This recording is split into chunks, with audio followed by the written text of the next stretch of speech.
Hey guys, women's media पे आपका बहुत बहुत स्वागत है। और आज हम बात करने वाले सूखी खांसी की। समझ गए होंगे आप।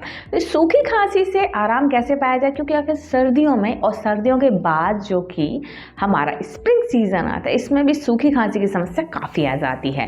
तो इसके लिए आपको क्या उपाय करने हैं, तो इस वीडियो का एंड तक देखना ज़रूर है। पहला तो उपाय यही है ताकि आप पूरी नॉलेज ले सकें, उस पर कवर कर सकें।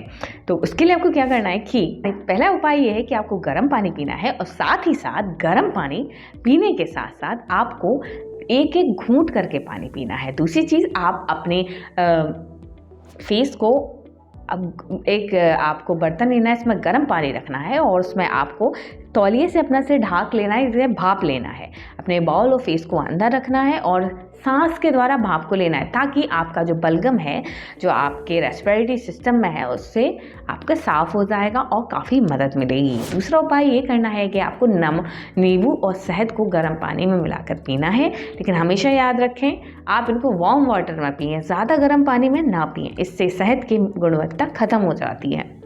और इसी तरीके से हमारे चैनल को लाइक सब्सक्राइब शेयर ज़रूर करना है, तभी तो और सारी इंपॉर्टेंट टिप्स मिलेंगी, है कि नहीं। वो इस मीडिया पे इसी तरीके से लाइक सब्सक्राइब शेयर ज़रूर करें। Thank you so much for watching my video. Bye bye.